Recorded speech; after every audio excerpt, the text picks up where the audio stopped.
कि तू है आप खबर करने वाला है एक बहुत ही बड़ा धमाका, जहां पर आप कामयाब को सारी उसकी हकीकत पता चल जाती, क्योंकि अब इस बात का अंदाजा खबर को बिल्कुल भी नहीं था कि इश्तियाक उसका कितना अच्छा दोस्त है। वो उससे बहुत ज्यादा बातों के बारे में मालूम भी करता है। कहते हैं कि आखिर तुम्हारी क्या एक्टिविटीज है। उसे ये बात रियलाइज होती है कि उसकी माँ और वो जो कुछ भी कहते हैं वो सब कुछ झूठ है। यहाँ पर वो कामयाब को बताते हैं और कहते हैं कि ये लोग फ्रॉड कर रहे हैं, ऐसा कुछ भी नहीं जैसा ये बताते हैं। तो ये बात सुनकर कामयाब कहते हैं कि तुम फिक्र मत करो, इसकी हकीकत जानना मेरे लिए मुश्किल काम नहीं है। बहुत जल्द इसकी हकीकत अब मैं जान जाऊंगा और तुम देखना कि आयरा के बाप के सामने इसकी सच्चाई मैं ना लेकर आया तो तुम तब कहना। ये बात सुनकर कहता है कि जो कुछ भी करो सोच समझ कर करो, क्योंकि मैं जानता हूँ बहुत अच्छे तरीके। इरफान अंकल को यही लगेगा कि तुमने जानबूझकर ये गलत किया। ये बात सुनकर कहते हैं कि आखिर क्या प्रॉब्लम है उनके साथ, मुझे तो समझ नहीं आती कि आखिर वो मुझसे इतनी नफरत क्यों करते हैं, मेरी नफरत की क्या वजह है। ये बात सुनकर कहते हैं कि तुम फिक्र मत करो, फिक्र करने की बिल्कुल भी जरूरत नहीं, वक्त आएगा तो सब कुछ ठीक हो जाएगा। मैं हूँ तुम्हारे साथ और मैं जानता हूँ कि आयरा तुम्हें पसंद करने लगी है।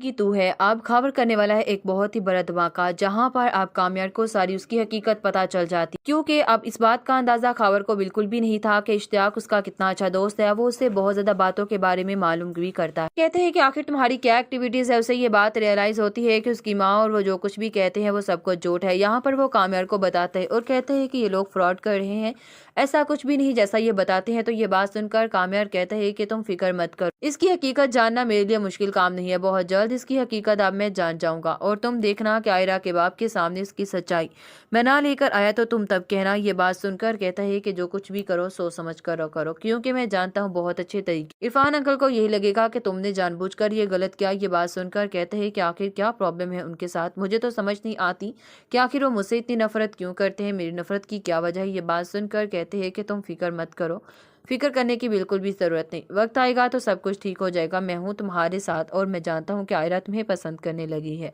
कि तू है आप खबर करने वाला है एक बहुत ही बड़ा धमाका, जहाँ पर आप कामयाब को सारी उसकी हकीकत पता चल जाती, क्योंकि अब इस बात का अंदाजा खबर को बिल्कुल भी नहीं था कि इश्तियाक उसका कितना अच्छा दोस्त है। वो उससे बहुत ज्यादा बातों के बारे में मालूम भी करता है। कहते हैं कि आखिर तुम्हारी क्या एक्टिविटीज है। उसे ये बात रियलाइज होती है कि उसकी माँ और वो जो कुछ भी कहते हैं वो सब कुछ झूठ है। यहाँ पर वो कामयाब को बताते हैं और कहते हैं कि ये लोग फ्रॉड कर रहे हैं, ऐसा कुछ भी नहीं जैसा ये बताते हैं। तो ये बात सुनकर कामयाब कहता है कि तुम फिक्र मत करो, इसकी हकीकत जानना मेरे लिए मुश्किल काम नहीं है। बहुत जल्द इसकी हकीकत अब मैं जान जाऊंगा और तुम देखना कि आयरा के बाप के सामने इसकी सच्चाई मैं ना लेकर आया तो तुम तब कहना। ये बात सुनकर कहता है कि जो कुछ भी करो सोच समझ कर करो, क्योंकि मैं जानता हूँ बहुत अच्छे तरीके। इरफान अंकल को यही लगेगा कि तुमने जानबूझकर ये गलत किया। ये बात सुनकर कहते हैं कि आखिर क्या प्रॉब्लम है उनके साथ, मुझे तो समझ नहीं आती कि आखिर वो मुझसे इतनी नफरत क्यों करते हैं, मेरी नफरत की क्या वजह है। ये बात सुनकर कहते हैं कि तुम फिक्र मत करो, फिक्र करने की बिल्कुल भी जरूरत नहीं, वक्त आएगा तो सब कुछ ठीक हो जाएगा। मैं हूँ तुम्हारे साथ और मैं जानता हूँ कि आयरा तुम्हें पसंद करने लगी है।